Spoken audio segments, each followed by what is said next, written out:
Bismillahirrahmanirrahim. Assalamualaikum warahmatullahi wabarakatuh. Alhamdulillahirabbil alamin. Wassalatu wassalamu ala sayyidil mursalin sayyidil awwalin wal akhirin khatamin nabiyyin nabiyyina wa habibina Muhammadin wa ala alihi wa sahbihi ajma'in wa man istana bi sunnatihi wa tabi'a hudahu ila yaumiddin. Amma ba'd. Ikhwan dan akhwat muslimin dan muslimat yang berbahagia dan dirahmati Allah Subhanahu wa taala, alhamdulillah segala puji Allah bagi Allah yang telah mempertemukan kita di tempat yang mulia ini untuk bersama-sama mengikuti kajian terkait dengan satu tema yang sangat besar, karena objek kajian ini adalah sosok yang paling besar, manusia bukan makhluk yang paling agung, yaitu Rasulullah SAW. Salawat dan salam kita sanjungkan kepada baginda kita, pada kekasih kita, teladan kita, uswah kita, penunjuk jalan hidup kita, orang yang mengasihi kita sebelum kita sanggup mengasihi beliau, orang yang lebih dulu mencintai kita sebelum kita mampu mencintai beliau adalah Nabi kita Muhammad sallallahu alaihi wasallam. Begitu juga kepada segenap keluarga, para sahabat dan seluruh pengikut beliau. Muslimin dan muslimat yang berbahagia dan dirahmati Allah Subhanahu wa taala. Apa itu sirah? Sirah secara harfiah bisa diartikan sebagai perjalanan hidup. Sirah Nabawiyah berarti perjalanan hidup Nabi SAW. Sirah adalah sebuah ilmu sebenarnya yang mempelajari tentang seluk-beluk kehidupan Rasulullah SAW sebagai pribadi dan sebagai Rasul, tentunya sebagai pemimpin umat yang secara kolektif bersama para sahabatnya menegakkan syariat Allah, ajaran Allah, memperjuangkan kalimat Allah untuk tegak di muka bumi ini. Sehingga kalau kita mempelajari sirah Nabawiyah, maka kita akan dapati setidaknya 5 materi pokok yang terkait langsung dengan kehidupan beliau. Yang pertama terkait dengan syama'il Rasulullah SAW. Syama'il adalah segala hal yang terkait dengan pribadi atau privat, wilayah privat Rasulullah SAW, termasuk sifat-sifat fisik Rasulullah SAW. Dimulai dari rambutnya, kepalanya secara umum, sampai bahunya, dadanya, perutnya, sampai kemudian kakinya, itu semua dibahas dalam syama'il. Dan segala hal juga yang terkait dengan fisiknya. Bagaimana Rasulullah SAW berjalan, bagaimana mengayunkan langkah, begitu juga tangan. Itu semua dibahas. Bagaimana Rasulullah ketika dipanggil dari belakang dan berbalik, itu juga dibahas dalam syama'il. Ini adalah bagian dari sirah Rasulullah SAW yang barangkali jarang menjadi materi kajian khusus. Padahal para ulama kita membahas tentang syama'il Rasulullah SAW dalam kitab yang tebal, bahkan berjilid-jilid kitab. Yang paling ringkas barangkali adalah Syama'il Muhammadiyah karya Al-Imam At-Tirmidzi. Itu satu jilid sedang, ada sekitar 200 riwayat lebih. Tapi ada yang lebih tebal seperti Asy-Syama'il atau Asy-Syama'il karya Imam Al-Baghawi, hampir 2 jilid atau 2 jilid lebih kurang. Artinya segala hal yang terkait dengan keseharian Nabi, kebiasaan Nabi, cara beliau berpakaian, memakai pakaian apa, dari bahan apa, warnanya apa, cara memakai penutup kepala, kemudian apakah hanya gamis ataupun Rasulullah memakai pakaian terusan, pakaian bawah dan atas, dan seterusnya. Itu semua ada pembahasannya tersendiri. Itu syar'i. Yang kemudian adalah dalail. Dalail adalah hal-hal yang terkait dengan bukti kenabian beliau. Dalail juga dilekatkan dengan mukjizat-mukjizat Nabi SAW. Jadi apa saja yang membuktikan kenabian beliau, yang ditujukan oleh Allah Subhanahu wa taala, dikaruniakan kepada beliau untuk membuktikan bahwa beliau benar-benar utusan Allah, itu adalah dalail. Yang kemudian adalah khasa'is. Khasa'is adalah hal-hal yang menjadi keistimewaan Nabi SAW dan tidak berlaku untuk umatnya. Contoh khasa'is apa? Hal istimewa yang berlaku untuk Nabi dan tidak berlaku untuk umatnya. Apa contohnya? Oh, istrinya lebih dari 4. Saya udah menduga pasti itu yang paling nempel. Umatnya hanya boleh sampai 4 saja. Tapi Rasulullah lebih dari 4. Itu khasa'is. Itu hanya boleh untuk Rasul SAW dan tidak boleh untuk umatnya. Ternyata betul yang melekat itu. Dan barangkali ada yang menilai, Bang, kok enak ya? Siapa bilang enak? Emang nambah istri itu enak? Itu nambah tanggung jawab. Itu nambah panjang jadwal sidang di hadapan Allah. Yang istrinya 1 cepat sidangnya, karena cuma 1 yang diminta pertanggungjawaban. Yang lebih dari 1 lama. Mau lama mau cepat. Ini pertanyaan kepada bapak-bapak aja dah. Jangan sampai bilang enak. Orang pikir enak. Tapi kita harus tahu juga, jangan hanya dilihat dari sisi itu gitu. Khasa'is Rasulullah itu banyak sekali. Dan khasa'is istimewa tapi bukan berarti enak sebenarnya. Bagi Rasulullah SAW, salat malam itu tahajud itu wajib. Kita umatnya sunnah kan? Wajib juga mau. Kita semua dosa kalau itu wajib. Makanya salat tarawih saja Rasulullah tidak mau berjamaah kecuali 3 malam. Karena Rasulullah takut kemudian jadi diwajibkan. Salat tarawih itu semua suka kan? Ramai masjid. Tapi Rasulullah ingin tetap itu sunnah, tidak wajib. Kalau itu wajib tetap memberatkan umatnya. Repot. Saya yakin musim mudik macetnya minta ampun, karena tidak ada yang berani meninggalkan tarawih. Gak ada yang mudik 2 hari 3 hari sebelum lebaran, karena bisa-bisa gak terawih itu. Ya kan? Wah, lihat hikmahnya. Maksud saya coba bandingkan.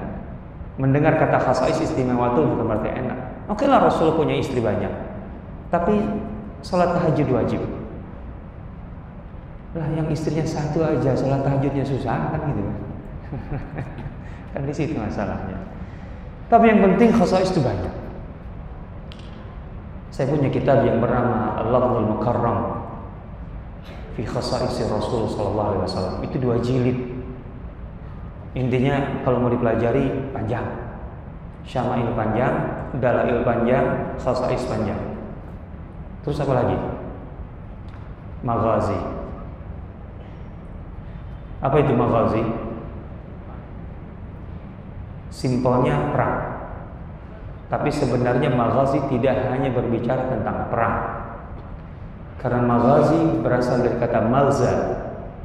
Malza itu bukan hanya perangnya, pertempurannya, tetapi dari proses sebelum perang perjalanan menuju perang, pertempurannya, kembali dari perang, dan dampak dari perang itu.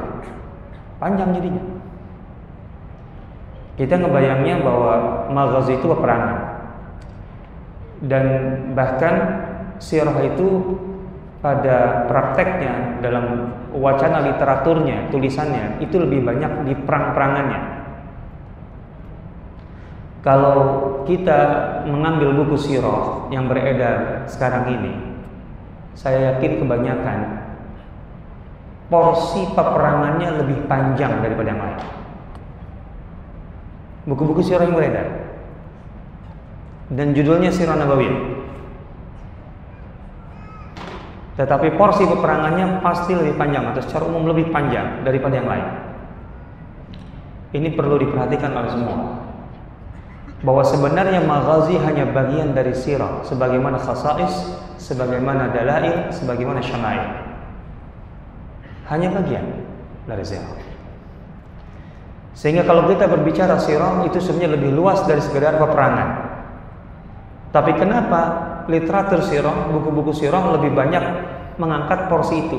Kita harus tahu sejarahnya, bahwa buku-buku yang beredar di tengah kita, yang sampai ke kita secara umum, sebenarnya awalnya itu buku maghazi. Artinya memang yang diangkatnya maghazinya, yang ditonjolkannya maghazi. Cuman kita melabelinya dengan sirah nabawiyah. Padahal sirah lebih luas dari sekedar maghazi. Ini lumayan berpengaruh, ini penting.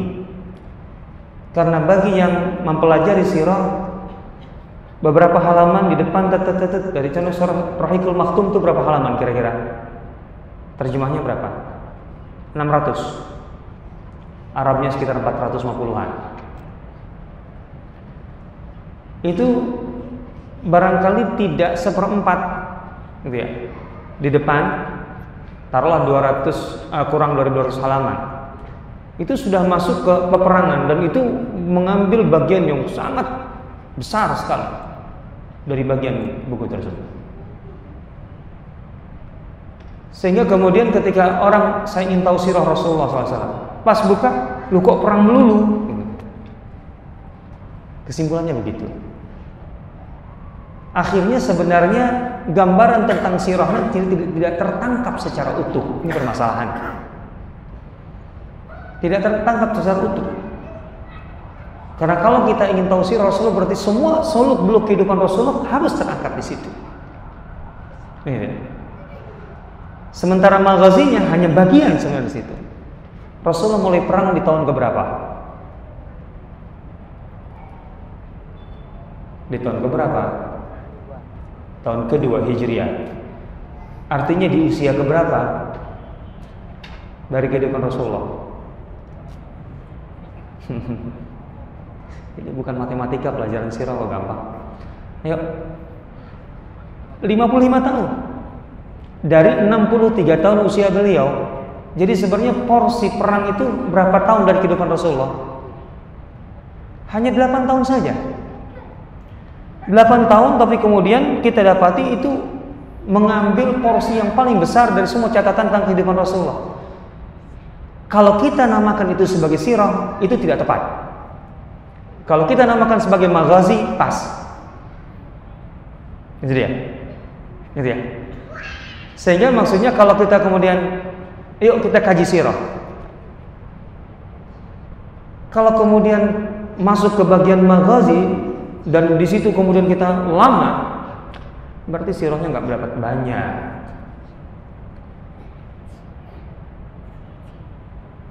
Kira-kira kalau menamatkan Rahikul Maktum itu berapa lama? Kalau baca buku, pernah ada yang nyoba? Berapa lama selesai baca buku itu? 2 minggu selesai lah, insya Allah ya. Cuma 600 halaman. Baca WA itu berapa halaman setiap hari? Coba kalau kita alihkan energinya ke situ. Berapa lama kira-kira kitab Rahikul Maktum kalau dikaji? Berapa lama? Ada yang pernah? Belum pernah ya? Yang tadi porsi maghazinya banyak. Kami di Jakarta punya komunitas sirah. Sekarang sudah berjalan 3 tahun. Kajiannya setiap minggu. ya adalah 1, 2, 3 kali off. Tapi lebih kurang hampir ya 3 tahun berjalan, setiap minggu mengkaji dengan teman-teman peminat sirah. Di Jakarta alhamdulillah sudah terbentuk komunitas para peminat sirah. Sudah 3 tahun pembahasan kami baru sampai turun wahyu kedua, ya ayyuhal mudaththir. Baru mulai mau dakwah Rasulullah SAW di Mekah. Maghazi masih lama nanti. Itu kan di Madinah. Kenapa? Selama 3 tahun sampai setiap minggu, berarti bagian kehidupan Rasulullah dari taruhlah pra-Islam, masa jahiliyah sampai usia 40 tahun, itu kita kaji 2 tahun. Kalau baca di buku sirah, itu hanya berapa puluh halaman. Buku yang beredar maksud saya. Padahal masalahnya banyak. Nah, karena buku yang kita hadapi atau kita baca di depan kita adalah sebenarnya buku Maghazi, bukan buku sirah. Maghazi itu sendiri yang tercatat lebih banyak ke masalah perangnya, mulai dari data pasukan, mulai bagaimana pasukan siap-siap perang, bagaimana bertempur gitu. Padahal Maghazi lebih dari itu. Maghazi kalau kita bahasakan dengan tema-tema kontemporari sekarang, sebenarnya kita akan berbicara tentang apa? Tentu kita akan berbicara tentang masalah strategi militer Rasulullah SAW. Itu pasti. Sebelum pertempuran, strategi. Dan strategi mencakup banyak hal. Mulai dari masalah strategi opini. Maghazi itu harus mengangkat itu. Karena dalam perang-perang Rasulullah, sebelum perang fisik dan setelah perang fisik, justru yang lebih heboh sebenarnya perang opininya. Rasulullah sangat concern bagaimana memenangkan opini melawan musuh-musuhnya. Yang ini sekarang menjadi PR umat Islam. Kita kalah dalam perang opini. Kita tidak punya strategi opini yang solid. Kita akui itu. Kita harus akui itu. Ini internalisasi saja atau kritik. Rasulullah SAW itu sebelum perang dan setelah perang itu selalu berupaya untuk memenangkan dan mengendalikan opini. Rasulullah punya orang-orang katakanlah yang ahli mengemas opini dan punya media untuk itu. Kalau kita baca peran Hasan bin Thabit, kemudian Abdullah bin Rawaha, Ka'ab bin Malik, itu adalah penyair-penyair papan atas Madinah yang sekali mengubah puisi itu bisa menjatuhkan lawan. Dan itu perang media atau opini pada masa itu melalui syair, medianya syair, puisi. Betapa propaganda Yahudi Ka'ab bin Ashraf itu gagal di Mekah setelah Badar, setelah Hasan bin Thabit mengirim puisi-puisinya dari Madinah ke Mekah. Orang Mekah merasa tidak tenang, tidak nyaman dengan keberadaan Ka'ab bin Ashraf dan sedang memprovokasi karena mereka dihantam oleh puisi-puisi Hasan bin Thabit. Akhirnya Ka'ab bin Ashraf harus kembali keluar dari Mekah. Kayak gitu. Itu bagian dari Maghazi, itu strategi opini. Tapi kita nggak mengangkat itu dalam buku-buku umum sirah yang kita baca. Kita tidak dapatkan detail itu. Padahal pembahasan tentang itu bukan tidak ada, cuman tidak populer. Saya punya buku tentang perang opini di zaman Rasulullah. Ada 3, jadi ada 2 judul, 3 jilid tentang itu saja. Silahkan kalau mau dikaji. Hanya masalah perang opininya. Jadi ini tidak sederhana kita bayangkan persoalan sirah itu. Baik, Maghazi itu ya.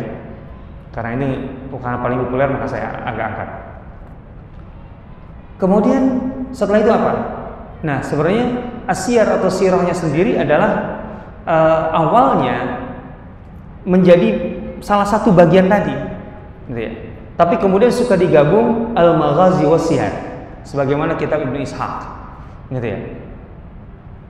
Yang sebenarnya juga di dalamnya ada syama'il, di dalamnya juga ada dalail, juga sedikit khasais. Tapi yang ditonjolkan maghazinya dan siyarnya. Sehingga buku Ibnu Ishaq atau Ibnu Hisham menjadi kronologis sifatnya, karena itu sirah, dan muatan maghazinya dominan. Dan itulah menjadi tren penulisan sirah nabawiyah sampai sekarang. Tren umumnya begitu. Kalau menulis sirah ya begitu. Padahal sekali lagi sebenarnya buku-buku itu berawal dari gaya penulisan yang menonjolkan aspek maghazi plus kehidupan Rasulullah SAW yang menghubung kaitkan antara satu peristiwa dan peristiwa lain yang lebih menonjolnya adalah maghazi. Jadi kalau begitu sebenarnya sirah nabawiyah itu lebih luas, jauh lebih luas dari yang kita dapatkan dalam literatur tanda petik sirah nabawiyah yang ada di hadapan kita, terutama yang berbahasa Indonesia. Artinya apa yang ada di hadapan kita jauh dari kata memadai untuk membentuk gambaran yang utuh tentang sirah nabawiyah. Masih jauh. Masih perlu beberapa tahapan untuk kemudian itu bisa mencukupi itu.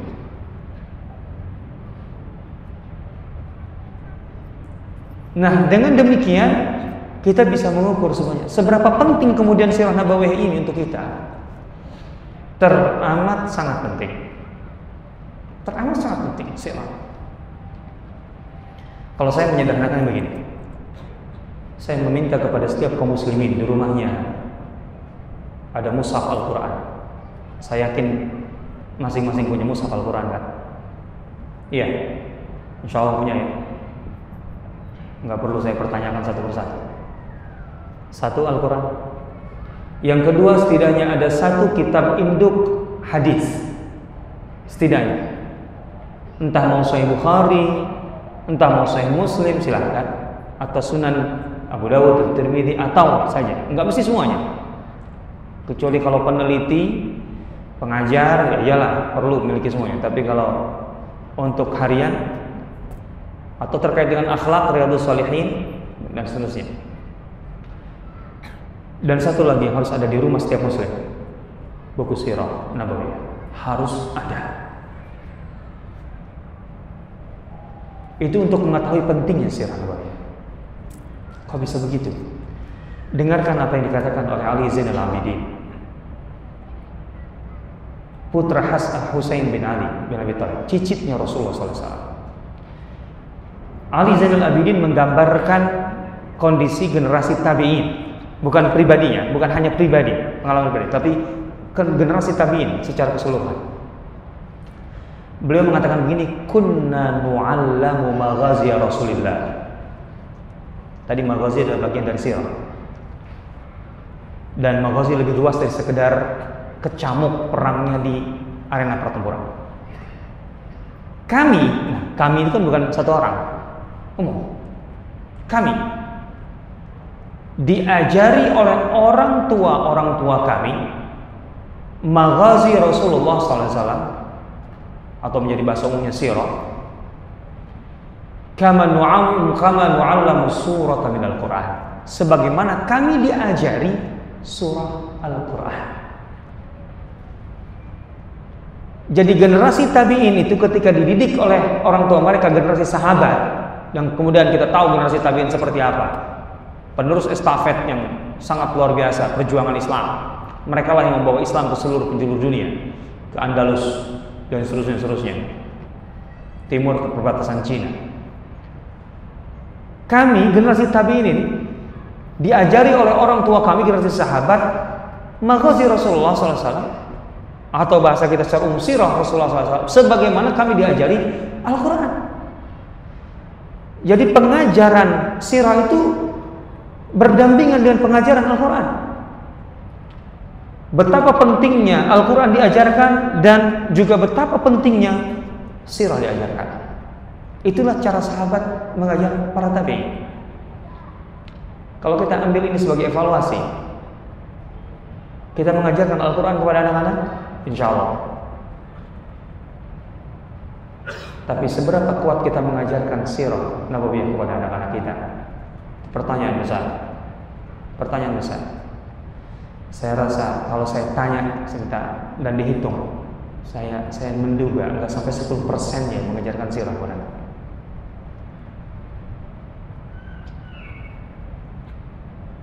Yang mengajarkan sirah kepada anak-anaknya angkat tangan. Angkat tangan.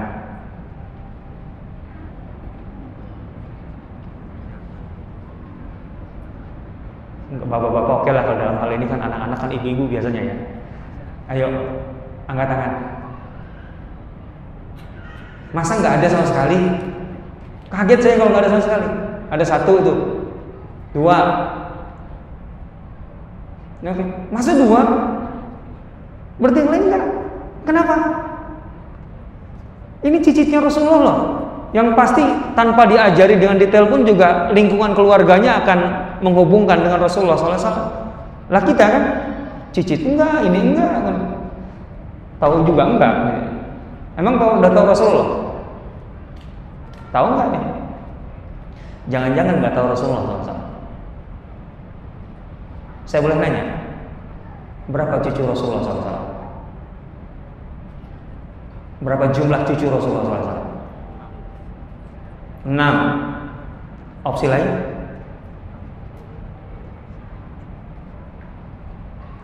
Ayo dong. Ayo dong. Ibu-ibu ada yang jawab? Ibu jangan terlalu tawadu, nggak boleh. Orang ditanya.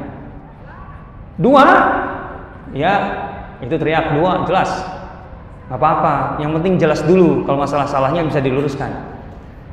Daripada diam-diam, salah lagi. Ayo, berapa? Saya yakin saya di hadapan orang yang suka ngaji. Ini masalah datanya jumlah cucunya Rasulullah SAW. Masa terkait dengan Rasulnya yang nggak ngerti? Wah, ini pertanyaan besar. Ayo berapa?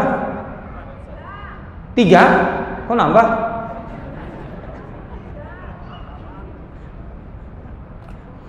Ya Rabbi ya Karim. Baik, putri Rasulullah tentu yang putra kan meninggal kecil, yang berkeluarga itu kan putri-putri beliau. Ada berapa? 3, 4, masih ada khilaf juga. Dalam sirah ada khilafiyah juga rupanya. Saya kira jangan fikih doang. 4. Pertama Zainab. Zainab punya berapa? Zainab punya anak nggak? Apalagi kalau saya tanya, suaminya Zainab siapa?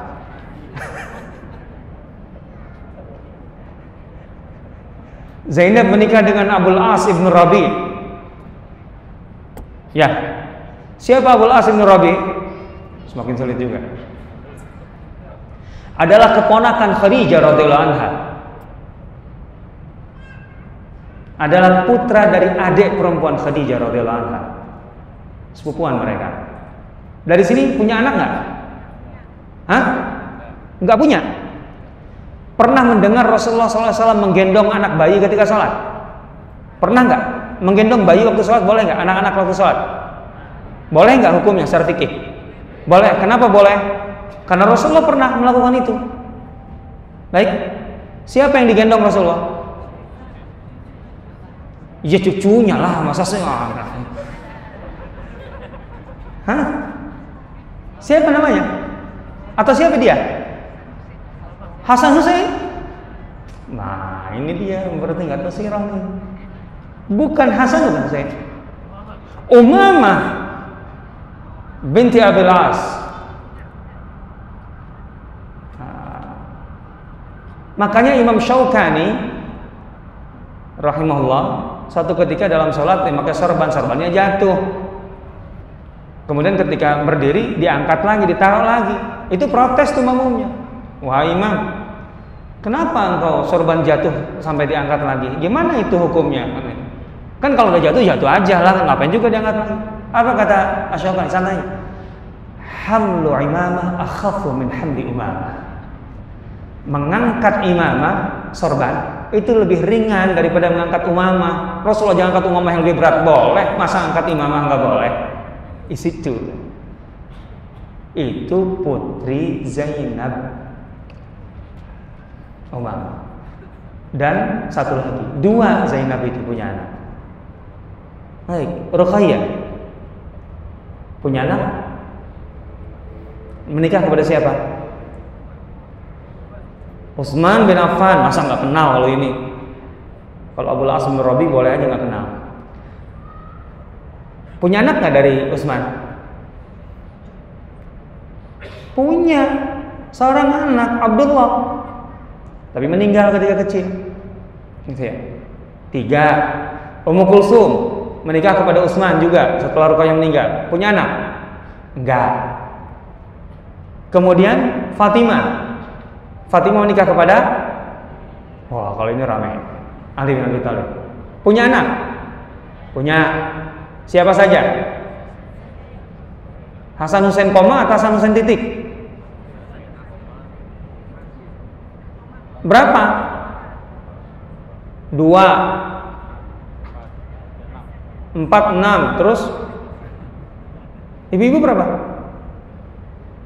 Udah ngomong aja, Bu, kalau salah pun saya nggak marah. Ayo cepet. Ini saya mau masuk, ini prolog gini. 4. Fatimah punya putra 4, Hasan dan Husain, kemudian Zainab dan Ummu Kulsum. 2 putra 2 putri, jadi totalnya 7 cucu Rasulullah SAW. Ini bagi saya penting sih. Dari sini saya menyerap bahwa rupanya Rasulullah belum cukup dikenal di Surabaya. Rasulullah itu orang paling terkenal di dunia, tapi belum tentu orang-orang mengenal beliau. Semua orang bisa mengklaim saya cinta Rasulullah, tapi kan ada ujar-ujar, tak kenal maka tak sayang. Mana katanya cinta, kenal aja enggak gitu. Nah ini dia, di sini letak pentingnya sirah. Sirah itu pasti akan mendekatkan kita kepada Rasulullah SAW. Dengan sirah kita membangun jembatan untuk mengenal lebih dekat. Tentu bukan hanya data-data ini. Ini kan sebenarnya saya menanyakan KTP dan KK-nya Rasulullah kan. Itu mah kan terlalu lazim di mana-mana, KTP dan KK. Masa itu aja nggak kenal, apalagi yang lainnya maksudnya gitu. Oh enggak insya Allah. Saya yakin di sini udah kenal. Saya tidak terlalu jauh mengkritik. Insya Allah kenal ya. Yakin kenal ya. Jadi kalau saya tanya lagi 5 pertanyaan bisa jawab 5-5-nya gitu. Kita membangun jembatan untuk semakin dekat kepada Rasulullah SAW. Dan kalau kita mengenal Rasulullah SAW dengan baik, akan terjadi ledakan dalam hidup kita yang sangat luar biasa. Bahkan Allah saja Subhanahu wa ta'ala memberi satu penjelasan kepada kita sekaligus persyaratan bahwa hubungan kita dengan Allah Subhanahu wa ta'ala sampai di level kalau kita mengaku cinta kepada Allah, maka kita harus buktikan Rasulullah menjadi jembatan kita yang menghubungkan antara kita dengan Allah. Qul in kuntum tuhibbunallaha fattabi'uni. Katakanlah, jika kalian mencintai Allah, katakanlah Muhammad, maka kalian harus menjadi pengikut setiaku. Qul in kuntum tuhibbunallaha fattabi'uni. Dan kalau begitu, yuhibbukumullah, Allah akan membalas cinta kalian. Saya yakin semuanya mengklaim dan mengaku cinta Allah pasti. Dan saya yakin semuanya ingin dicintai Allah, kan? Pasti. Tapi Allah memberikan jembatan untuk itu. Karena kita kepada Allah tuh nggak bisa langsung, nggak bisa. Kita tidak mungkin mengenal Allah tanpa melalui Rasulullah SAW. Lah bagaimana kita tahu ini itu tentang Allah kalau kita tidak tahu dari Rasulullah yang menyampaikan wahyu dari Allah? Kita tidak bisa membuktikan cinta kepada Allah kecuali kalau cinta itu terwujud dalam bagaimana kita mengikuti Rasulullah SAW. Itu artinya mau tidak mau kita harus mengenal dekat Rasulullah SAW. Karena untuk menjadi pengikut Rasulullah enggak mudah, berat. Itu masalahnya. Berat, mengikuti Rasulullah itu berat. Mengikuti Rasulullah gampang atau susah sih sekarang? Kalau gampang susah pertanyaannya gampang. Agama ini tidak akan membuat kita sampai jungkir balik untuk menjadi orang soleh. Artinya semua syariat Islam, semua ajaran Allah melalui Rasulnya itu ada dalam jangkauan kita. Betul. Nggak ada yang tidak dalam jangkauan kita. La yukallifullahu nafsan illa wus'aha. Itu pasti. Tapi masalahnya, meskipun dalam jangkauan kita, apa kemudian bisa kita laksanakan semuanya? Itu masalahnya. Di situ letak tidak mudahnya. Tidak ada syariat Allah yang tidak bisa dilaksanakan oleh manusia. Tidak ada. La yukallifullahu nafsan illa wus'aha. Itu kaidah jelas Allah yang mengatakannya. Tapi walaupun itu dalam jangkauan kita, apakah bisa kita laksanakan semua? Belum tentu. Ada perasaan lain, ada masalah berat hati, ada masalah macam-macam. Kan begitu. Nah, apa yang membuat kita ringan untuk kemudian menjadi pengikut Rasulullah yang sejati dan setia? Kalau kita kenal beliau dengan baik. Kalau kita kenal sosok Muhammad SAW, maka menjadi pengikutnya adalah menjadi kebanggaan yang sangat luar biasa. Tapi kalau kita tidak mengenal Rasulullah SAW, jangankan sosok beliaunya, ajarannya saja bisa nyinyir. Banyak kan orang Islam yang nyinyir dengan ajaran Islam, yang malah justru merendahkan, malah inferior, malah merasa malu kalau seandainya dia ketahuan sebagai muslim atau berperilaku sebagai muslim yang seharusnya. Jangan ekstrim lah jadi muslim. Kan sekarang bahasa-bahasa itu kan apa? Itu bahasa inferior. Maksudnya ekstrim itu apa? Ya jangan gitu-gitu amat lah ngaji atau apa. Biasa saja. Toh Allah Maha Sayang. Coba ya. Berat di sini. Dan yang meringankan kalau kita kenal Rasulullah SAW, kalau kita kenal sosok beliau, teramat sangat luar biasa bagi kita. Para sahabat Nabi, apa yang membuat mereka mati-matian berada di garda depan, memperjuangkan Islam, membela Rasulullah SAW? Apa? Apa yang dikatakan Khubayb bin Adi ketika dia ditawan oleh orang Quraisy untuk dieksekusi mati, dibunuh di Mekah? Khubayb bin Adi begitu tenang ketika ditawan di Mekah, santai sekali. Dan ketika masuk waktu eksekusi itu akan dipancung, dia bilang kepada orang-orang Quraisy yang membencinya itu, izinkan aku sholat 2 rakaat saja. Aku ingin sujud kepada Tuhanku sebelum kalian bunuh. Dia sholat 2 rakaat santai, tapi nggak lama-lama, nggak terburu-buru, nggak lama-lama. Kemudian selesai. Apa kata Khubayb?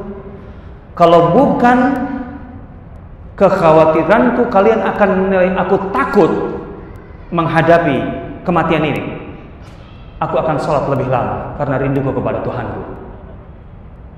Tapi kalau aku lama-lama nanti kalian bilang, dia mengulur waktu karena gentar dipancung. Khubayb matang begitu. Sebelum betul-betul dieksekusi, dia ditanya oleh seorang tokoh Quraisy, Khubayb, aku ingin tahu pandangan, sikap.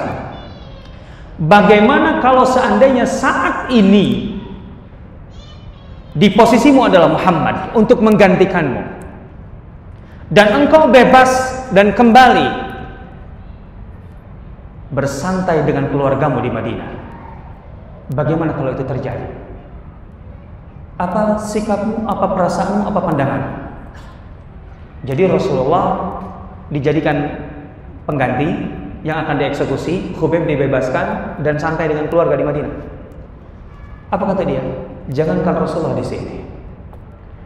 Kalau Rasulullah SAW saat ini di Madinah dan aku di sini, dan beliau tertusuk duri dan kesakitan, bagiku itu lebih membuat aku menderita ketimbang Aku kemudian santai dengan keluarga, dan beliau dalam kondisi hanya tertusuk duri. Coba bayangkan. Artinya jangan pikir aku senang kalau Rasulullah di sini boro-boro begitu. Kalau Rasulullah tertusuk duri saja bagiku itu membuat aku sakit. Cinta sangat luar biasa. Ini sahabatku begini, udah Rasulullah SAW. Kalau kita baca setiap sahabat, bagaimana kesannya terhadap Rasulullah SAW. Banyak riwayat kesan pribadi para sahabat. Kalau bahasa kita testimoni sahabat, kebersamaan mereka dengan Rasulullah. Apa yang kita dapat? Setiap sahabat mengaku dia adalah orang seakan-akan orang yang paling diperhatikan oleh Rasulullah SAW. Bayangkan saja. Rasulullah itu kesibukannya banyak. Semua di sekitarnya adalah umatnya. Masalah-masalah besar beliau pikirkan, beliau selesaikan. Tapi para sahabat yang sekian banyak itu, masing-masing kalau menyampaikan kesannya, hubungannya dengan Rasulullah, bagaimana sikap Rasulullah kepadanya, dia merasa Rasulullah itu paling memperhatikannya. Ya Rabbi ya Karim. Kalau kita tahu Rasul kita, luar biasa hidup ini. Jabir bin Abdullah setelah perang Uhud begitu murung. Pertama, karena sang ayah gugur di pertempuran itu, Abdullah bin Amr bin Haram.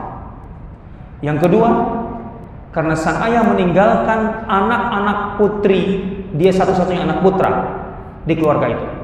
Jumlahnya banyak dan masih kecil-kecil. Otomatis dia ketiban untuk mengasuh dan mengurus semuanya. Yang ketiga, ayahnya meninggalkan utang besar dan dia yang harus membayarnya, menanggungnya.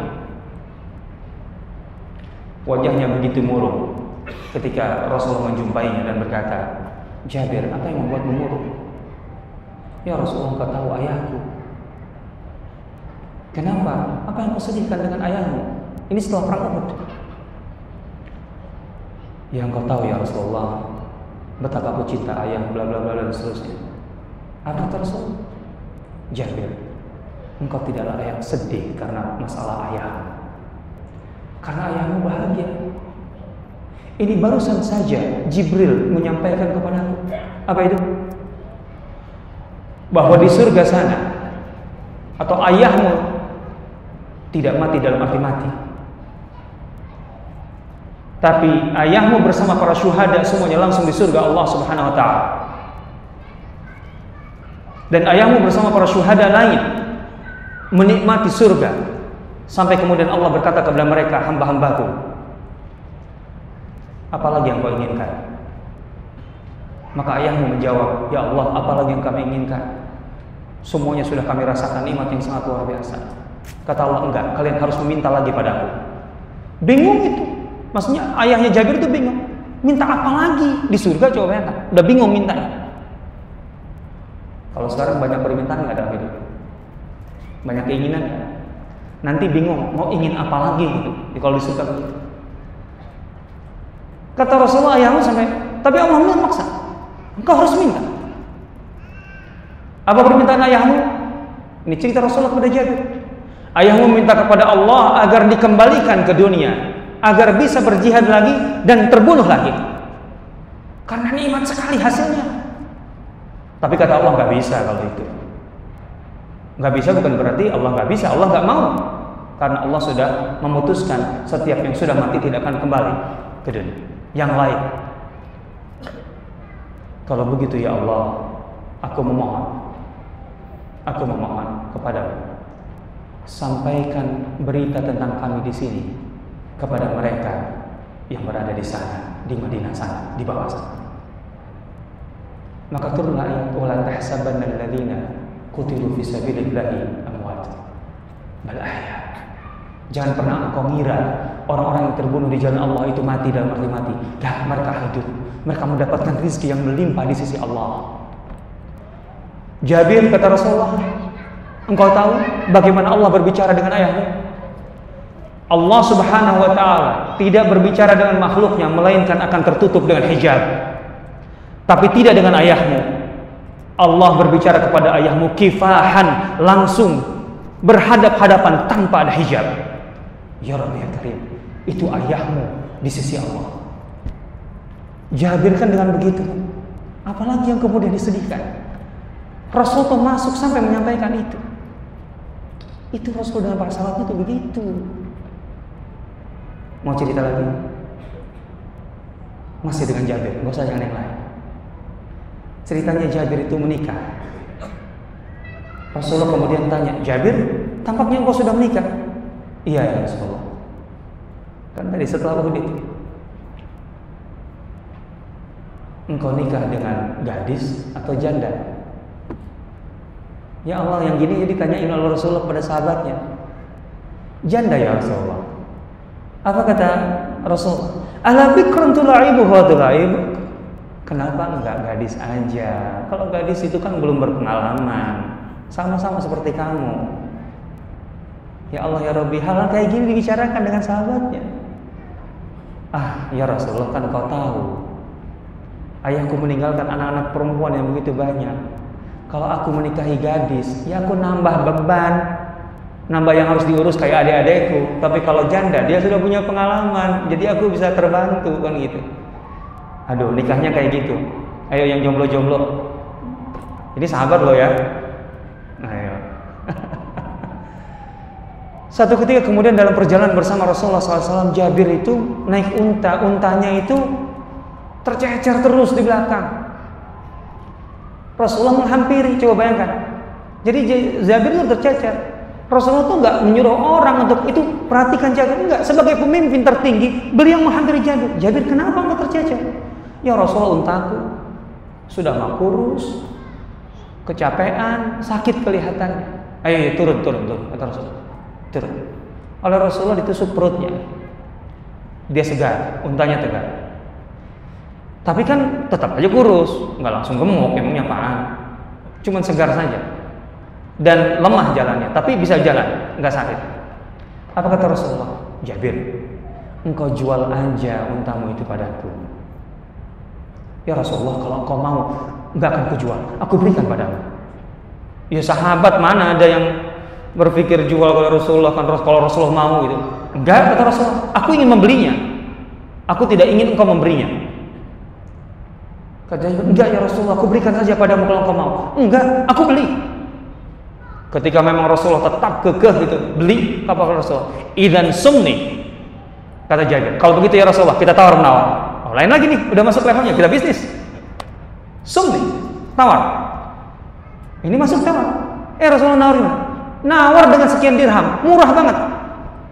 Ya Rasulullah, kalau engkau nawar segitu, ya masa harganya segitu, murah amat, aku rugi habis.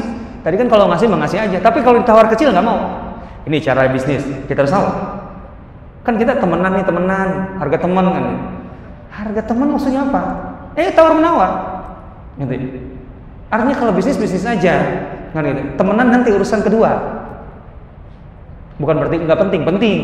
Tapi pertama kali kalau bisa, wah ini ke teman, udah aku kasih aja. Terima nggak? Wah terima dong. Masa enggak ya? Nah, Rasulullah juga menerima, tapi untuk urusan ini enggak mau.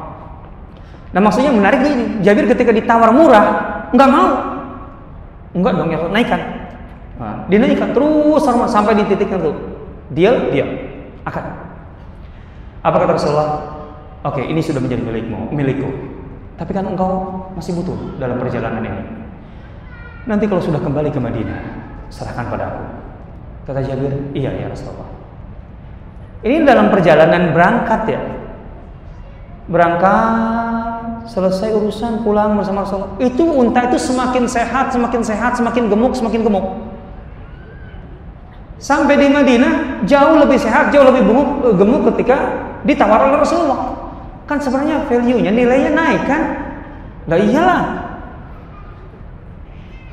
Jabir kemudian membawa untanya itu. Paman-pamannya bilang, Jabir mau bawa kemana untamu? Ke Rasulullah. Kenapa? Aku sudah menjualnya. Dengan harga berapa? Sekian. Loh, kok mau? Itu nilai untamu lebih tinggi dari itu. Naikkan harganya. Pasti Rasulullah mau kok. Kata Jabir, enggak.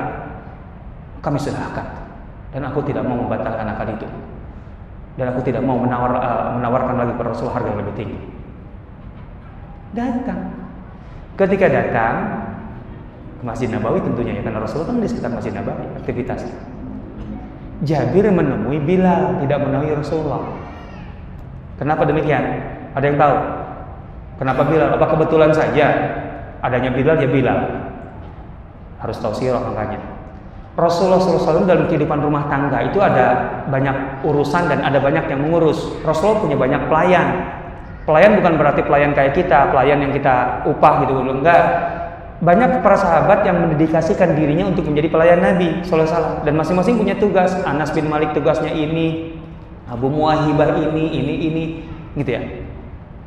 Begitu juga terhadap masalah keuangan rumah tangga Rasulullah. Pernah tahu bagaimana Rasulullah mengelola keuangan rumah tangganya?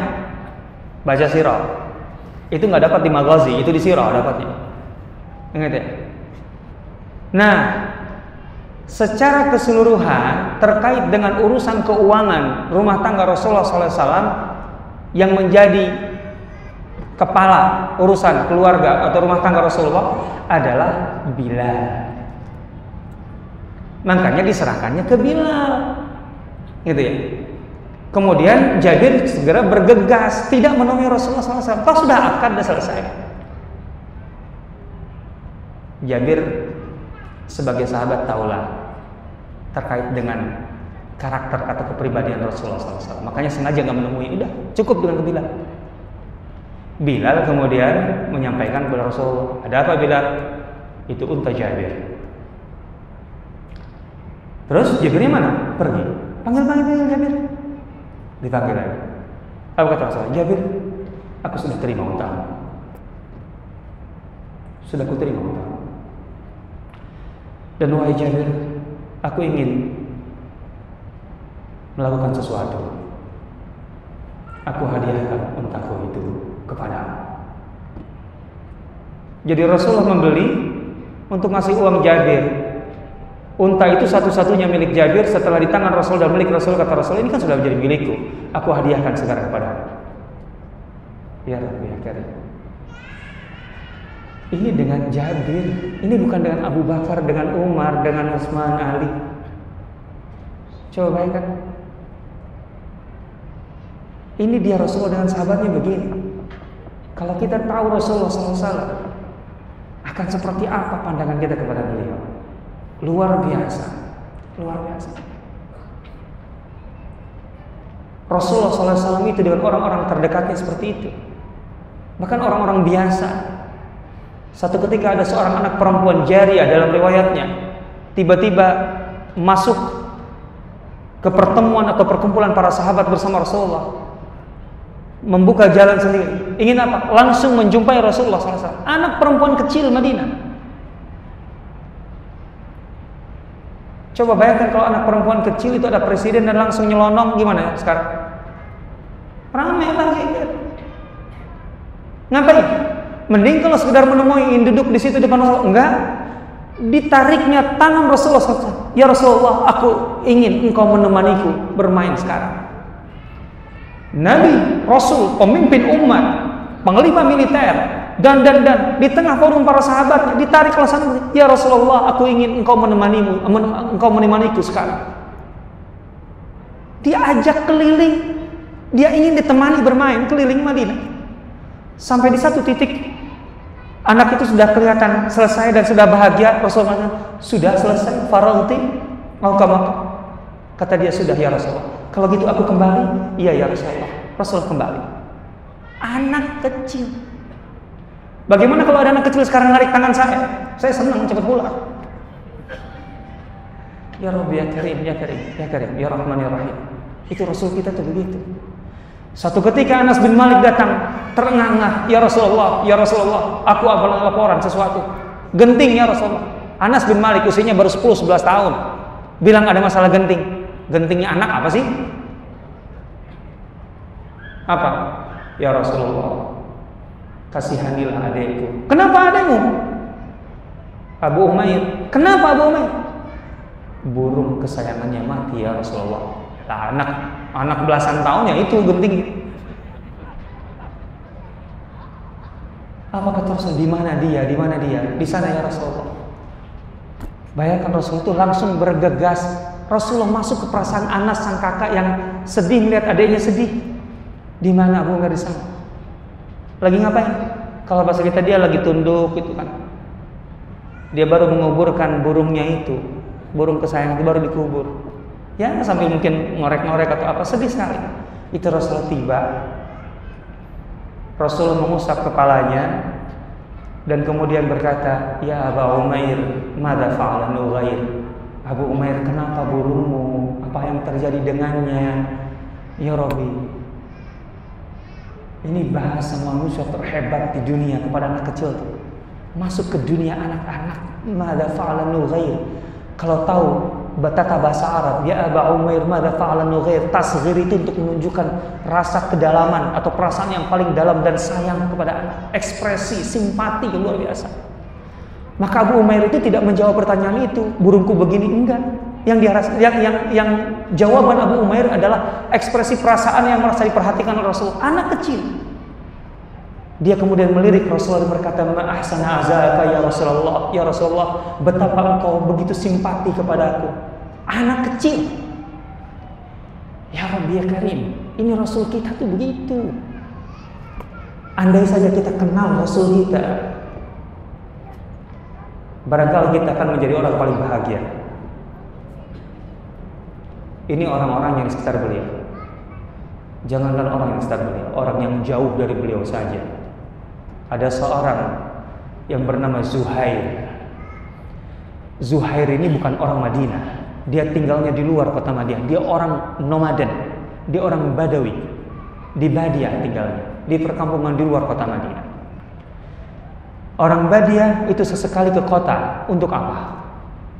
Untuk keperluannya sehari-hari. Karena mereka Badiah itu kan orang nomaden, tinggalnya dengan ternaknya. Untuk kebutuhan sehari-hari mereka perlu ke kota untuk beli bahan-bahan yang mereka bawa untuk sekian lama tinggal di Badiah. Zuhair itu dalam waktu-waktu tertentu datang ke Madinah, ke pasar untuk menjual kulit ternak yang ya mereka makannya kan makan domba, makan domba umumnya.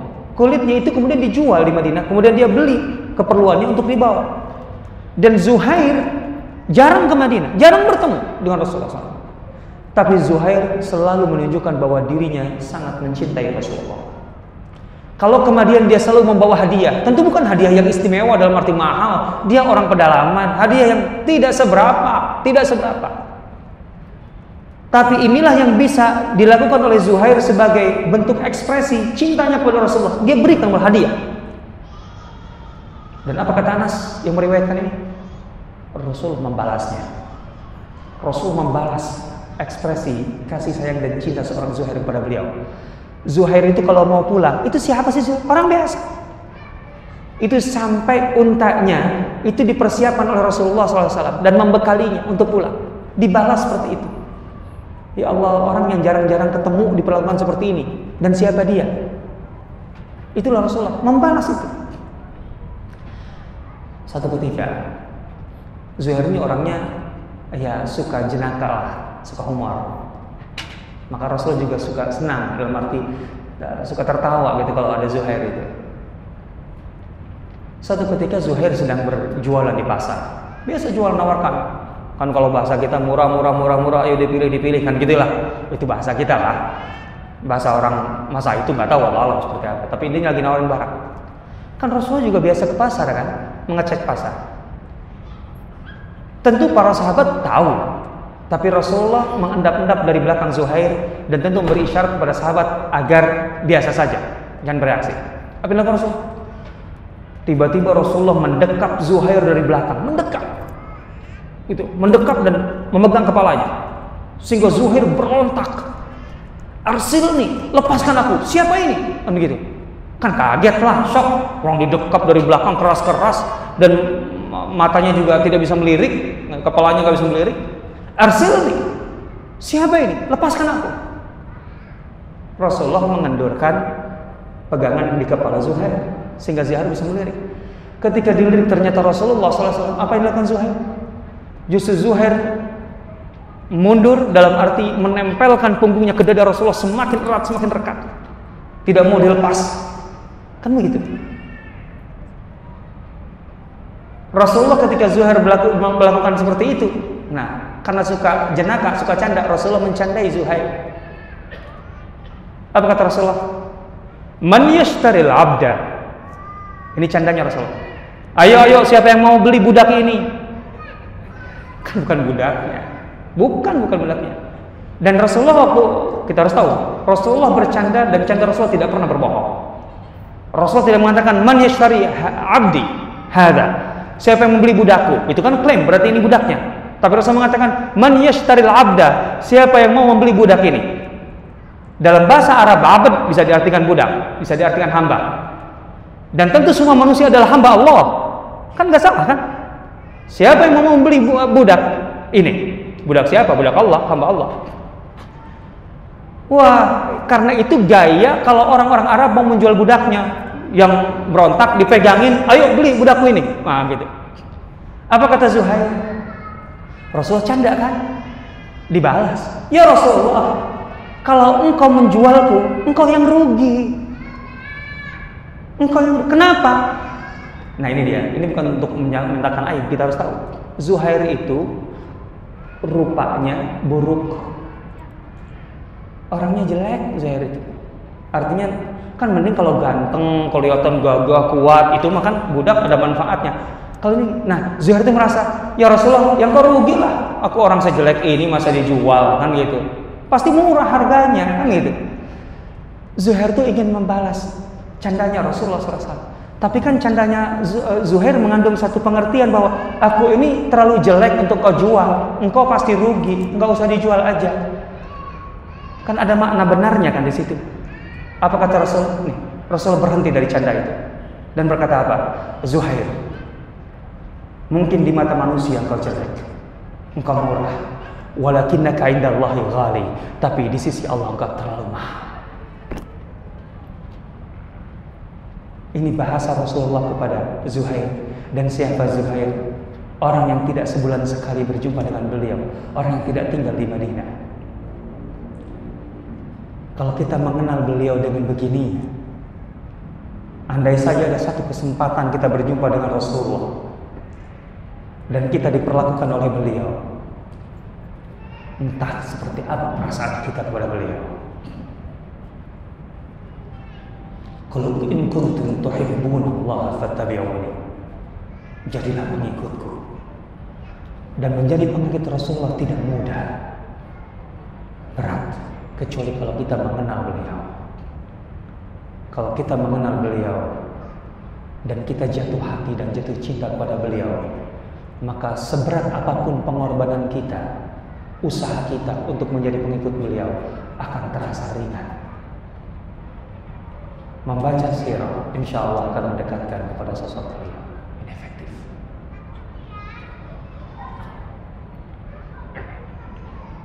Terlalu banyak cerita. Kalau mau kita ungkapkan satu persatu terkait dengan kedekatan Rasul dan para sahabatnya seperti tadi, terlalu banyak sekali. Cara Rasul bermuamalah dengan para sahabatnya. Baik, itu salah satu alasan mengapa kita harus mempelajari sirah. Mengapa sirah begitu penting bagi kita? Karena itu akan membuat kita lebih dekat dan akan jatuh hati cinta kepada Rasulullah. Beliau memikirkan kita. Itu sahabat yang hidup bersamanya, lah kita yang jauh juga dipikirkannya. Silahkan ikuti atau dengarkan kajian 2 hari lalu di Masjid Al-Irsyad. Saya sudah mengungkapkannya tentang bagaimana Rasulullah dekat dengan kita sebagai umatnya. Dan mungkin saya tambahkan satu. Di pinggir kota Madinah, Rasulullah pernah berdoa kepada Allah. Doa yang sangat dahsyat. Dan doa itu jelas bukan untuk siapa-siapa, tetapi untuk umatnya, untuk kita. Doa itu beliau sampaikan, beliau panjatkan di satu tempat yang sekarang di situ dibangun Masjid Ijabah namanya. Di dekat Awali, tidak jauh dari ujung Baqi.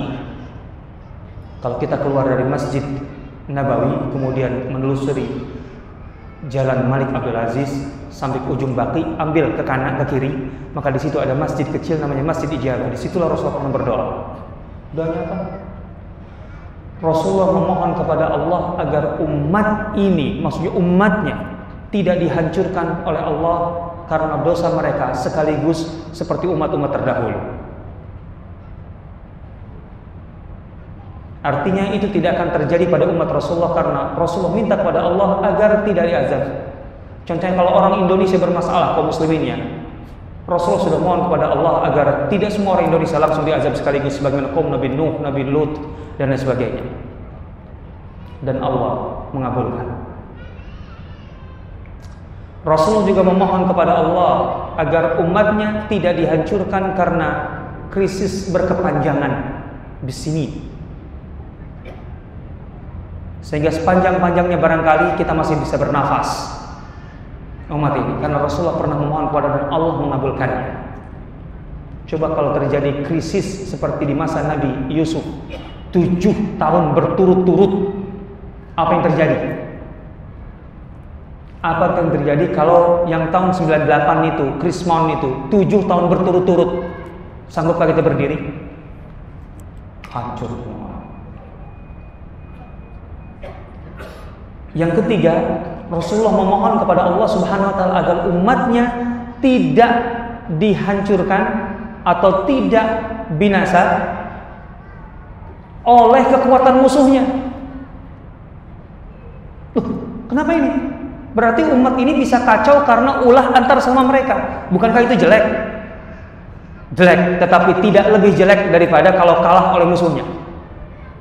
Jadi Rasulullah memohon kepada Allah, umat ini kalaupun kalah ancur-ancuran itu bukan karena musuhnya yang terlalu kuat, tapi karena persoalan internalnya.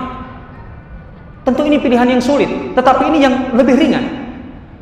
Karena kalau seandainya umat ini hancur-hancuran karena faktor musuhnya, kekuatan musuhnya, maka umat ini punya alasan untuk tidak sanggup berdiri dan bangkit kemudian melawan.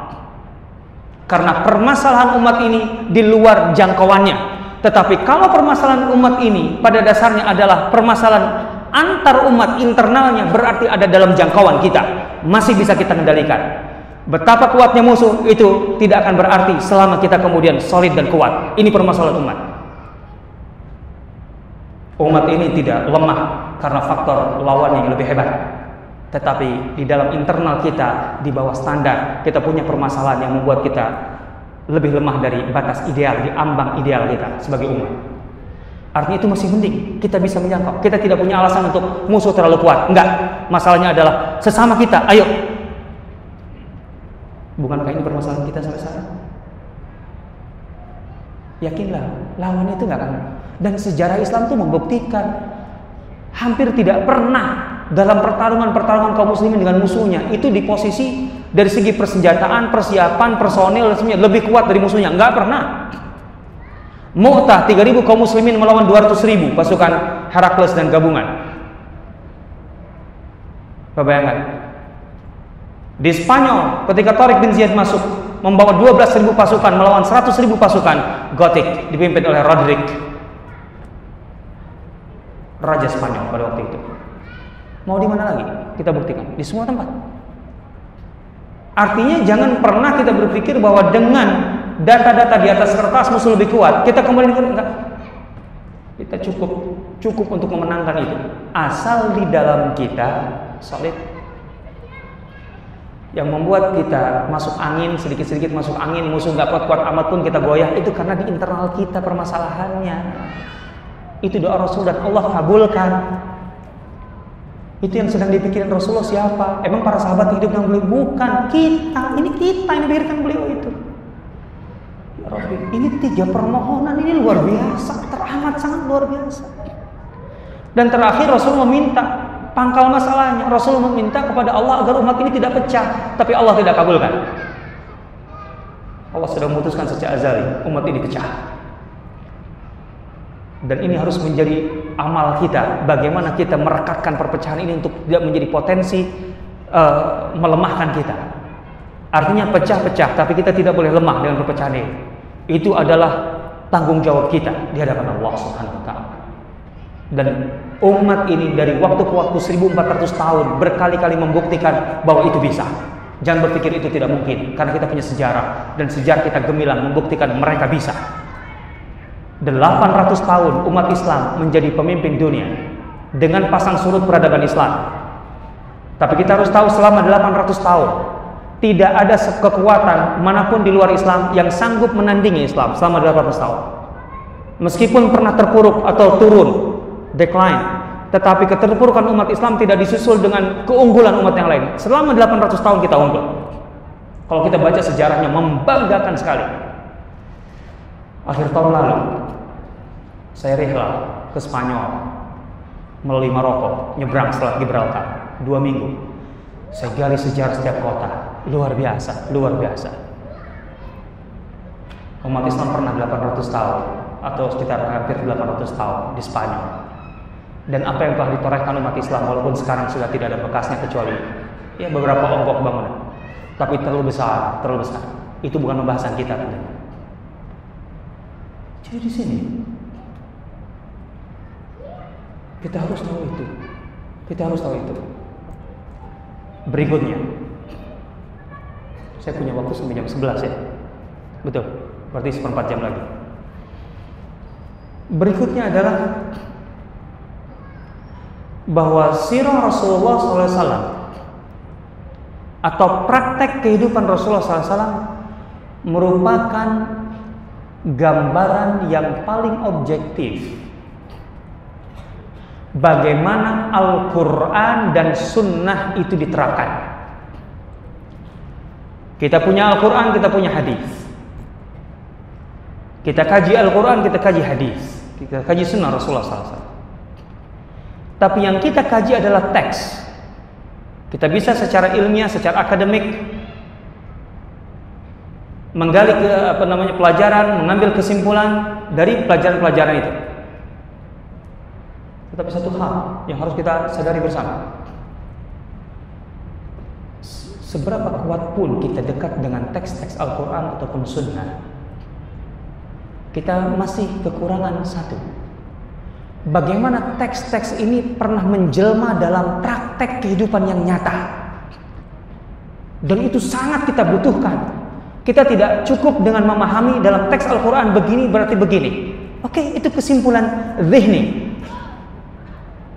Tetapi bagaimana teks-teks tadi pernah menjelma dalam kehidupan nyata, dalam semua sendi kehidupan. Dan itu ada dalam sirah Rasulullah bersama para sahabatnya. Kalau kita ingin tahu bagaimana Al-Quran itu berjalan nyata dalam kehidupan, baca sirahnya.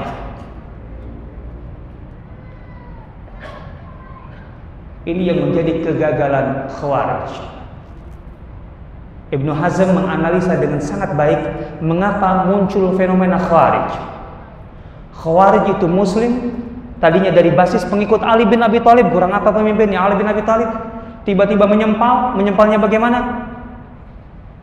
Sampai pada tahap mengkafirkan Ali bin Abi Thalib dan para sahabat Nabi, dan bahkan sampai memutuskan membunuh Ali bin Abi Thalib dan pemimpin-pemimpin Islam lainnya, Muawiyah, Amr bin As, Abu Musa al-Asy'ari, semuanya harus dibunuh. Dan bagi orang Khawarij, membunuh Ali bin Abi Thalib dan sahabat-sahabat lain itu adalah ibadah yang mendekatkan mereka kepada Allah Subhanahu wa taala. Pembunuhnya akan masuk surga, Alinya akan masuk neraka. Kebayang nggak ini pemikiran bisa terbangun? Kebayang nggak? Kan Khawarij begitu. Membunuh para sahabat termasuk Ali bin Abi Thalib itu ibadah. Dan pembunuhnya akan masuk surga menurut mereka, Alinya akan masuk neraka. Kebayang nggak? Bagaimana ini terjadi? Padahal mereka ini bukan orang yang jauh dengan Al-Quran. Rasulullah menyatakan mereka dekat dengan Al-Quran kok. Dekat dalam arti apa? Dekat permukaan. Yaqra'un Al-Quran. Mereka tuh membaca Quran. Tapi wala yablughun hanajirahum, tapi tidak lewat batas kerongkongan, enggak masuk ke hati Qurannya. Kok bisa begitu? Ibnu Hazm analisisnya baik di sini.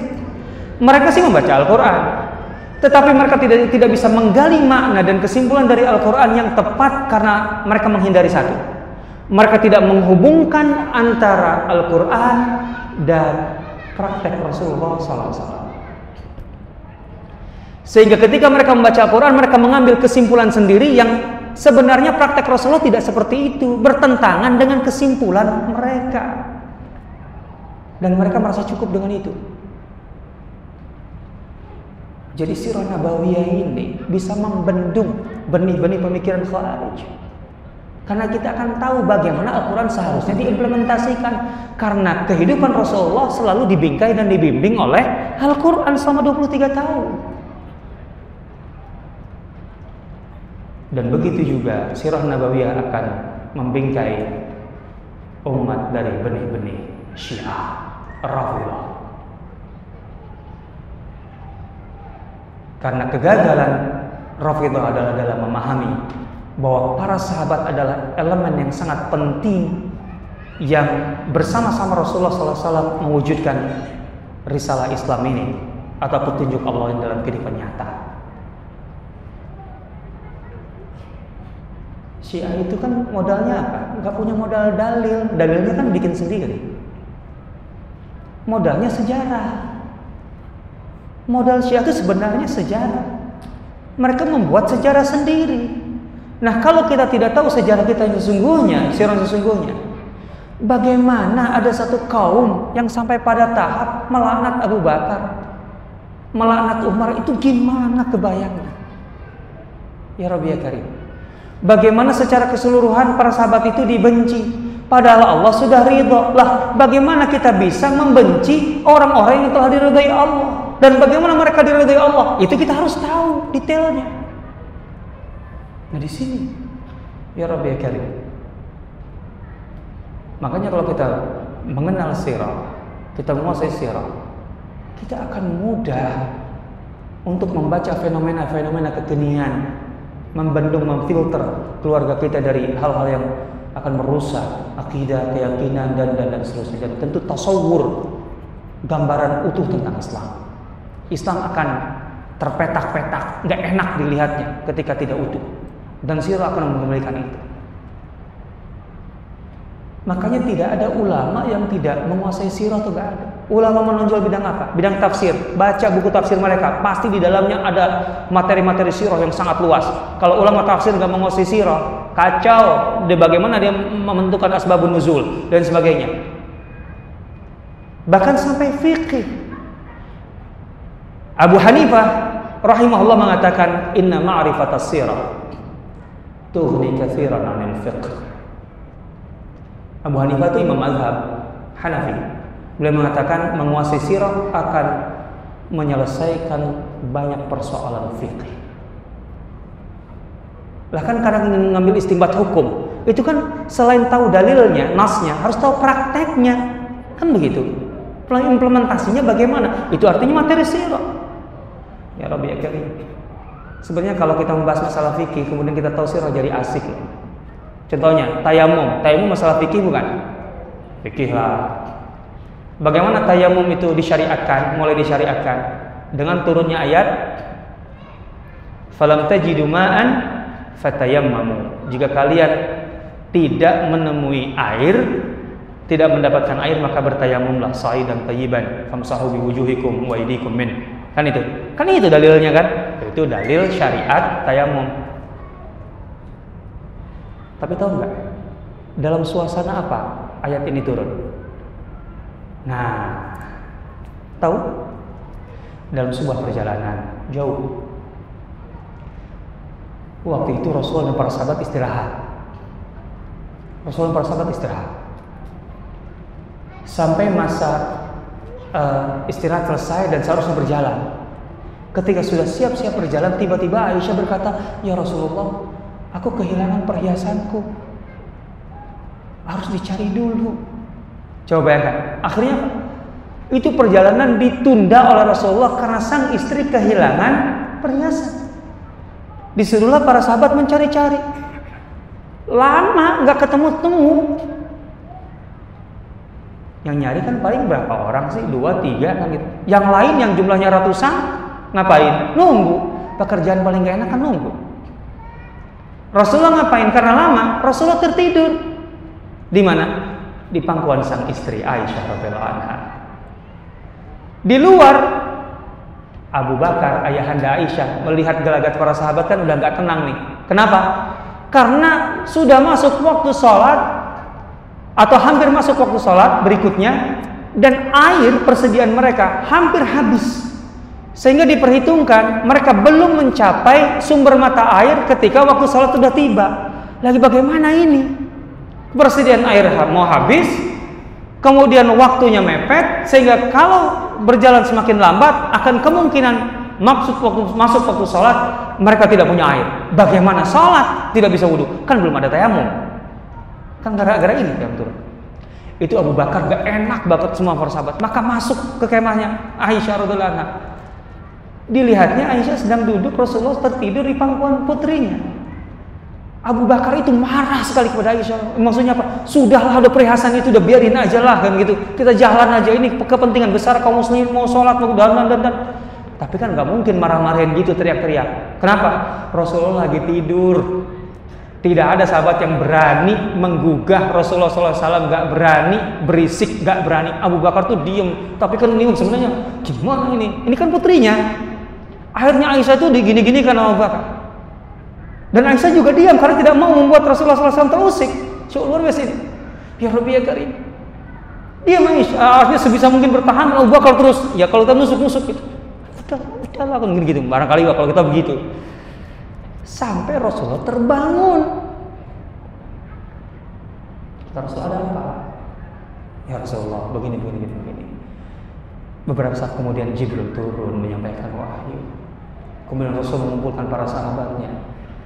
Baiklah, Jibril telah menyampaikan wahyu baru padaku, dan dibacakanlah ayat tayamum itu. Maka takbir semua sahabat, ada jalan keluar dari Allah, rahmat Allah. Bisa kapan saja sholat, karena kalau nggak ada air langsung tayamum. Apa kata Usaid bin Hudayr? Wahai Abu Bakar, ini bukan berkah pertama keluargamu untuk kami, untuk umat ini. Coba di situ. Asik ya kalau kita membahas tayamum tapi dari perspektif sirah. Ternyata itu masalah romantisme suami istri, Rasulullah dengan istrinya.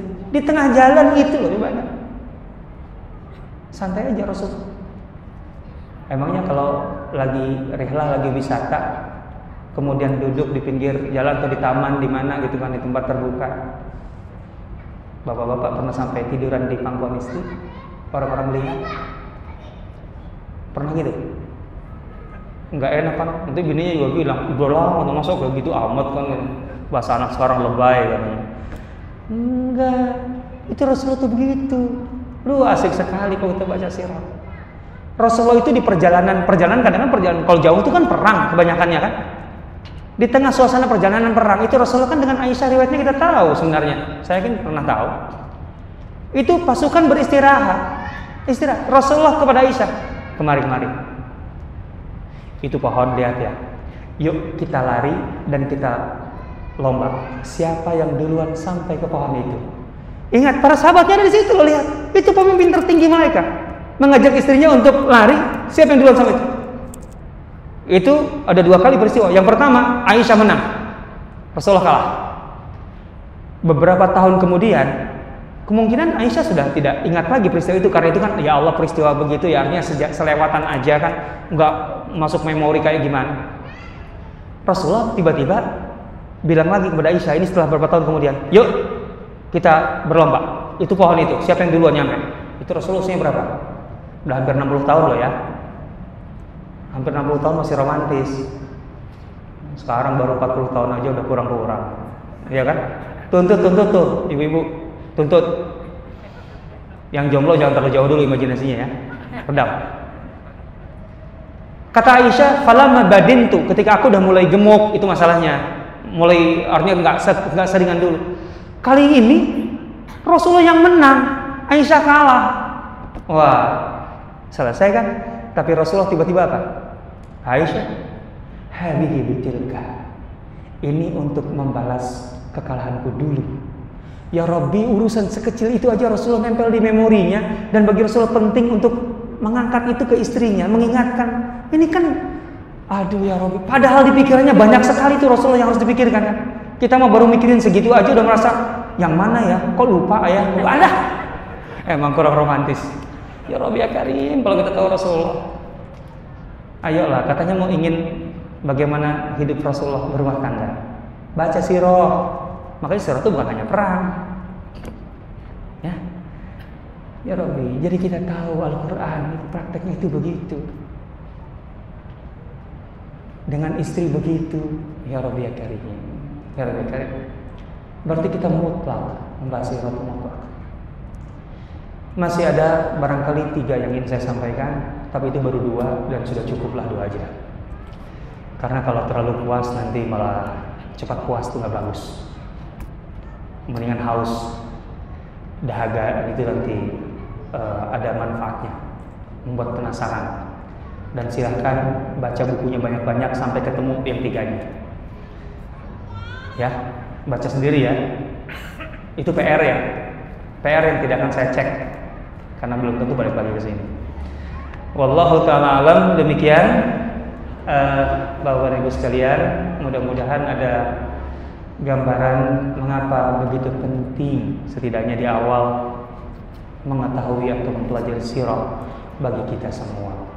Mudah-mudahan kita menjadi orang-orang yang bisa selangkah demi langkah lebih dekat kepada sosok Rasulullah SAW. Mudah-mudahan kita bisa mencintai beliau dengan alasan yang kuat karena kita mengenal beliau. Demikian saya kembalikan kepada pembawa acara. Terima kasih, sangat luar biasa. Maka dengan dari sirah yang disampaikan oleh Ustaz, kita masih ada waktu kurang lebih 15 sampai 20 menit untuk diskusi dan tanya jawab. Persilakan pertanyaan mungkin 2 pertanyaan dulu dari Iswan dan 2 pertanyaan dari Aswan. Silakan.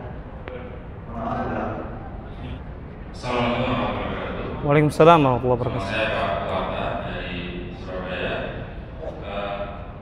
Ada 3 pertanyaan, tapi singkat saja.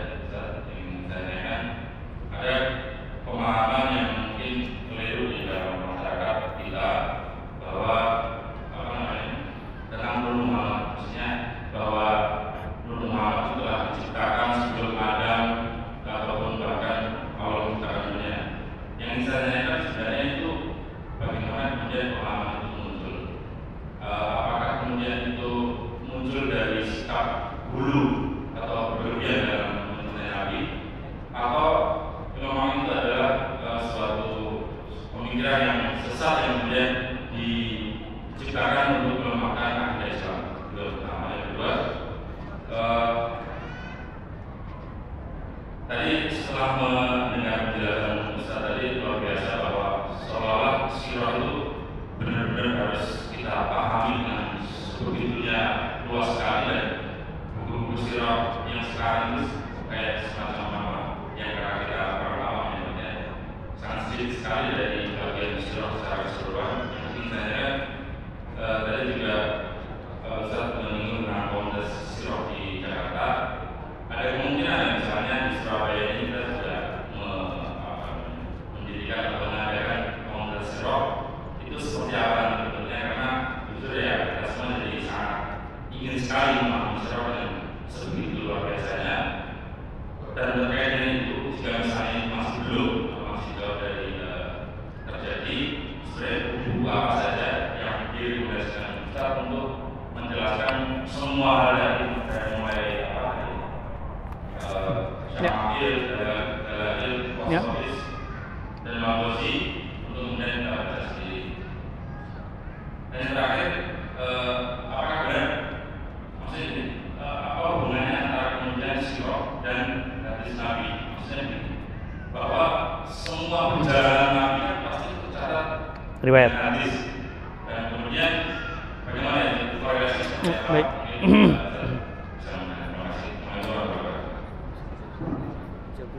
Jawab dulu aja. Yang pertama mulainya dari apa? Yang mulai? Pertama? Yang pertama. Yang pertama tadi tentang apa? Panjang. Oh, saya secara spesifik belum membahas masalah Nur Muhammad ini dari asal usulnya, literaturnya. Kalau sekedar kabar, berita itu semua dengar, barangkali itu banyak yang dengar. Tapi sebenarnya kan ini pasti ada asal usulnya. Saya belum membahas secara spesifik. Tetapi yang perlu dicatat adalah semua yang terkait dengan sosok Rasulullah SAW itu ada bingkainya. Kita tidak bisa mengada-ada. Yaitu bingkainya riwayat, dan riwayat ada takarannya. Riwayat itu bisa kita takar, ini bisa diterima atau tidak diterima. Artinya ini masuk ke ranah kajian riwayat pada dasarnya.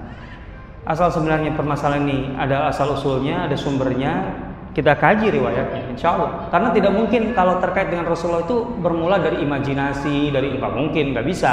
Kita tidak bisa berimajinasi tentang Rasulullah SAW. Karena semua tentang kehidupan Rasulullah itu sebenarnya sudah tercatat dengan sangat lengkap. Tinggal masalahnya ya tidak semua riwayat itu bisa kita terima gitu ya secara ilmiah gitu.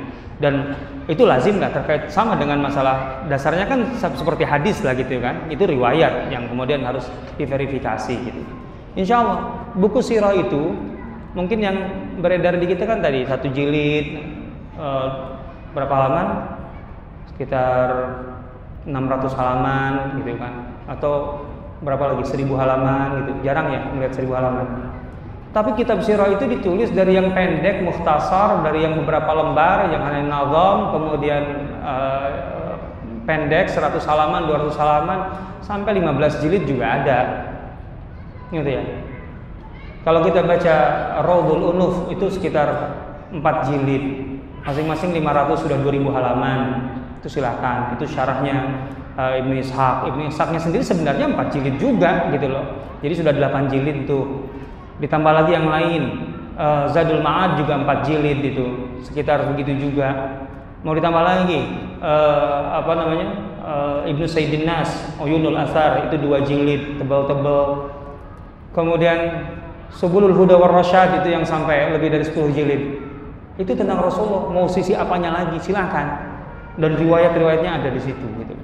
Jadi ini masuk ranah verifikasi riwayat. Saya secara tidak bisa memberikan kesimpulan terkait dengan masalah itu. Wallahu a'lam.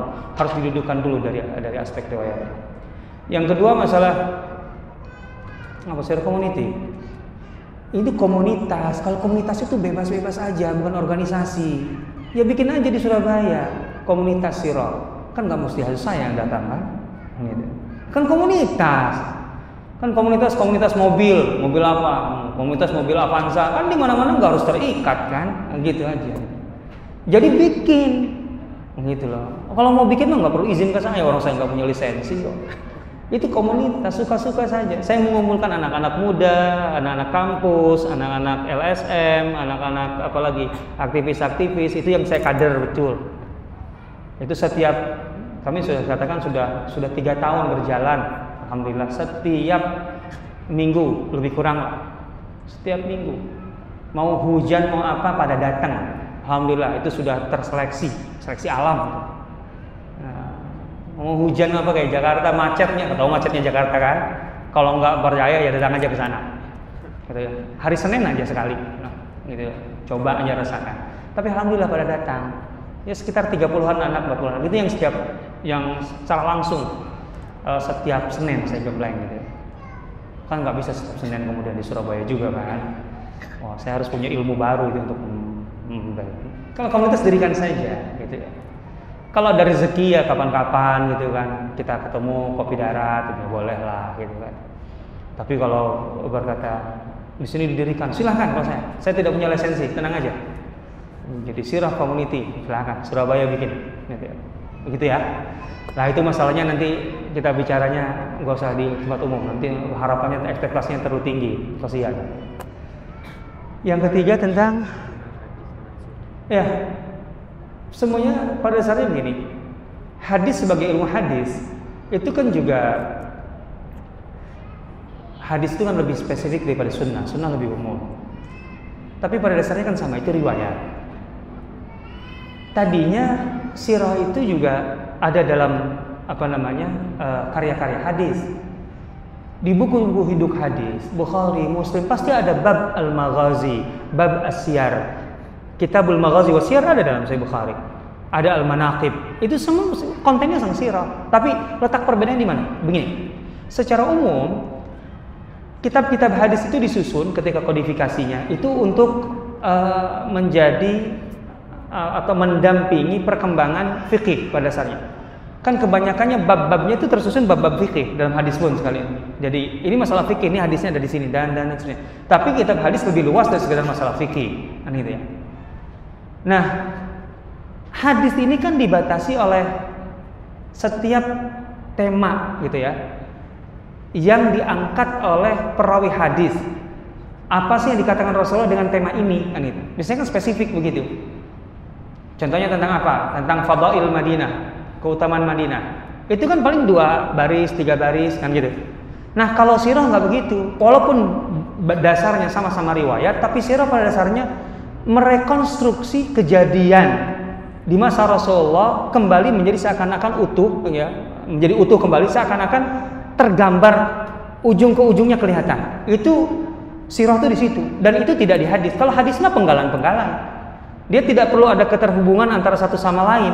Bahkan sangat spesifik kadang-kadang kan hadis itu hanya masalah tertentu untuk menjadi dalil.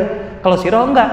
Bagaimana membangun ulang gitu, merekonstruksi kejadian di masa Rasulullah SAW itu sehingga bisa tergambar dengan utuh. Sehingga kronologinya menjadi penting gitu ya. Dari satu kejadian-kejadian lain hubungannya apa? Maka untuk itu kalau kitab banyak yang saya sebutkan Khasa'is Maghazi dan lain sebagainya, itu sudah spesifik. Bacanya aja kalau tidak punya dasar akan merasa ini kayak baca buku hadis atau buku sirah nih, kan gitu. Nah, makanya barangkali yang sudah barang jadi aja ya, gitu ya. Artinya yang kontemporari aja sekarang. Kalau bagi saya secara pengalaman pribadi dan yang selama ini diupayakan diterapkan, sirah itu paling tidak atau ketika untuk pemula itu keterhubungan antara satu kejadian dan kejadian lain, peristiwa-peristiwa itu penting. Sehingga kemudian kerangka dan bingkai tentang sirahnya terbangun. Itu kronologi. Dan untuk itu yang paling sederhana, yang paling ingat, ini yang paling sederhana, bukan selesai ya dengan satu buku ini. Paling sederhana itu adalah Ar-Rahiqul Maktum. Ar-Rahiqul Maktum itu paling mudah dicerna, paling sederhana, dan hampir semua kejadiannya ada pembahasannya, walau tidak panjang, kecuali dalam Maghazi agak panjang, gitu ya. Jadi tamatkan dulu Ar-Rahiqul Maktum, minimal 3 kali. Iya, jangan sekali. Kalau sekali mah nggak nempel. Kecuali kalau Imam Syafi'i ya. Kalau kayak Imam Syafi'i bolehlah. Imam Syafi'i itu pernah disuruh gurunya Imam Malik untuk baca buku. Beberapa halaman kata Imam Malik, Syafi'i enggak kembali. Yang itu, yang tadi yang kau katakan tentang ini. Itu Imam Syafi'i enggak membalikan lagi halamannya. Tetap di halaman yang sama dan kemudian diulang dari hafalannya. Nah, kalau gitu sih boleh. Tapi kalau enggak ya 3 kali lah minimal, gitu ya. Baca 3 kali ini supaya tadi kerangkanya. Nah, kalau sudah itu tamat, coba ambil buku-buku lain untuk saling melengkapi. Karena memang tidak cukup. Kalau kita baca kitab Rahiqul Maktum, Sirah Nabawiyah Rahiqul Maktum Mubarakfuri itu, contohnya tentang hijrah ke Habasyah. Hijrah ke Habasyah itu paling 2 halaman. Paling 2 halaman hijrah ke Habasyah itu. Kalau bahasa Indonesia paling 3 halaman. Lah, tentang hijrah ke Habasyah peristiwa sebesar itu cuma 3 halaman. Alhamdulillah saya punya koleksi buku tentang khusus hijrah ke Habasyah. Itu 200 halaman. Jadi yang Mubarakfuri 3 halaman, saya punya yang 200 halamannya. Asik kan? Jadi asik gitu. Nah, memang kalau ngajar harus begitu, jangan sama ilmunya dengan murid. Lalu kuliah begitu ya. Jadi seperti itu. Pokoknya kalau sudah tamat satu buku sirah jangan merasa sudah menguasai sirah. Belum. Tidak cukup. Buku yang beredar di Indonesia tidak cukup untuk mengetahui sirah secara utuh. Tadi saya katakan saya dengan teman-teman 3 tahun itu belum masuk Rasulullah berdakwah kepada Quraisy, belum baru turun ayat kedua ya ayyuhal mudaththir. Itu 3 tahun dan setiap minggu. Jadi saya takutnya nggak sabar kalau Surabaya. Kalau Jakarta udah jelas terbukti sabar. Allah Ta'ala.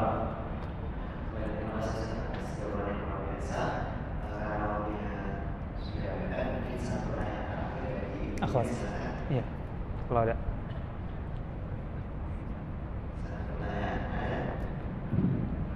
Serius nih ibu nggak nanya sebanyak ini? Ini sudah dipahami semuanya, ditelan semuanya, atau memang serius nih? Ibu sebanyak ini nggak ada yang nanya? Udah terjawab. Kalau punya pertanyaan yang jangan yang sama lah, gitu, yang lain kayak yang beda. Apa pentingnya sirah bagi wanita? Wala itu dia. Panjang lagi nanti cerita kalau gitu.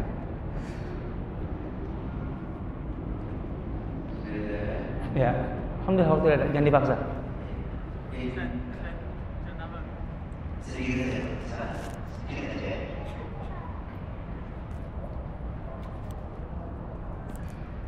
Terima kasih. Yang ingin menanyakan sedikit tentang sejarah Maghazi dan perang. Maghazi, iya. Sebenarnya zaman dulu kan perangnya berhadapan dengan ombak pedang sepertinya. Jadi kemenangan perang Nabi kan kebanyakan memang strategi yang brilian. Saya memang melawan Allah ya. Nah ini yang ingin menanyakan kalau zaman sekarang perang pakai bom, pakai pesawat itu. Terus? Kita secara rasional ya. Iya. Secara rasional kita juga harus membuat strategi yang situ kan istilahnya gitu. Entah itu strategi perang atau strategi dakwah gitu. Kalau mungkin yang sekarang di Indonesia ya lebih banyak strategi dakwah.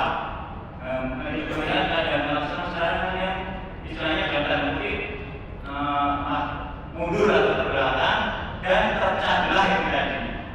Terus bagaimana itu strategi dakwah kita, grand strategi jalan dakwah melaksanakan terutama di Indonesia yang bisa menyatukan seluruh umat dan punya efek yang dahsyat istilahnya yang luar biasa. Satu yang ringan tadi ada perang begini atau perang usir dan sebagainya. Mungkin itu harus melaksanakan yang memikirkan apa saja strategi dakwah yang harus dilakukan untuk saat ini. Ini bisa jawab langsung. Ujungnya begitu saja, tapi pertanyaan ini ekspektasinya itu bisa diseminarkan. Oh, grand design dakwah. Grand design. Aduh ini besar sekali.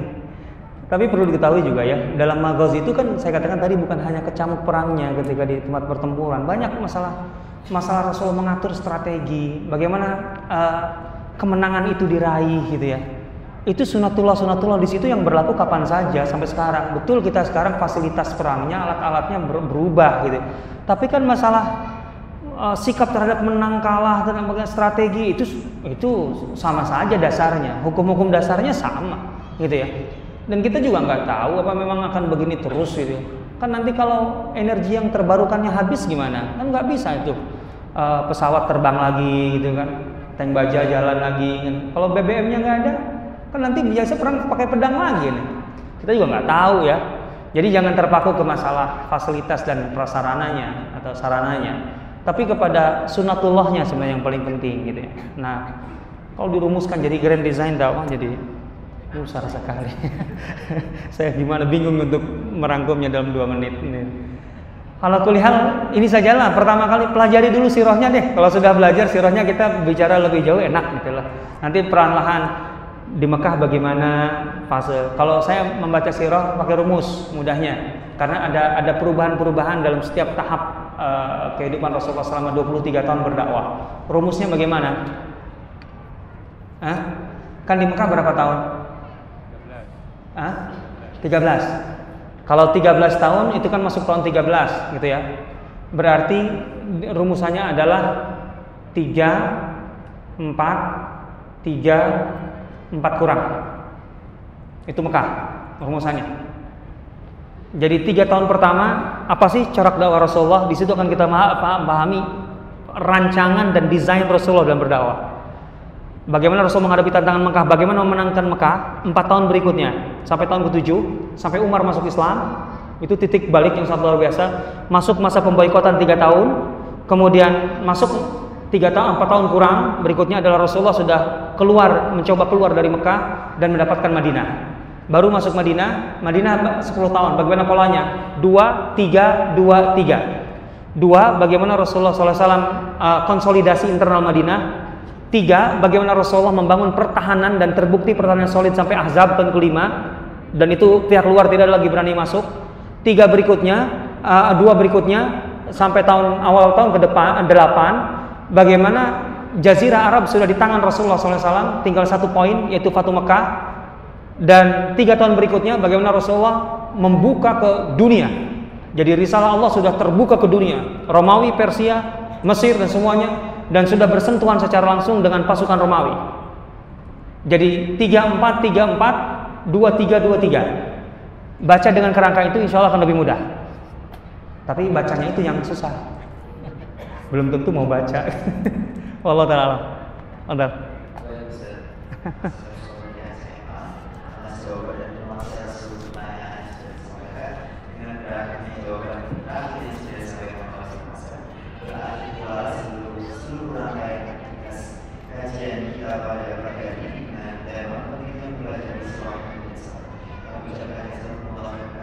Banyak. secara khusus dan juga untuk masalahnya di dalam acara ini. Jangan lupa untuk agenda atau aktivitas selanjutnya dari Masjid Al Surabaya akan ada apel spesial kemerdekaan menyambut 72 tahun kemerdekaan Indonesia. Semangat Islam memangku NKRI, insyaallah pada hari Ahad 13 Agustus 2017 pukul 08.30 hingga 11.00 bertempat di ruang utama Masjid Al Surabaya bersama penjara kita, yakni insyaallah disampaikan oleh yang terhormat Profesor Dr. Suparto Wijoyo MHum selaku Guru Besar Fakultas Hukum Universitas Airlangga Surabaya. Demikian informasi yang dapat kami sampaikan. Kita segera majelis kita pada siang hari ini dengan membaca hadar dan doa kafaratul majlis. Alhamdulillah. Rabbil alamin. Subhanallahumma wa bihamdika asyhadu an la ilaha illa anta astaghfiruka wa atubu ilaik. Assalamualaikum warahmatullahi wabarakatuh. Waalaikumsalam warahmatullahi wabarakatuh.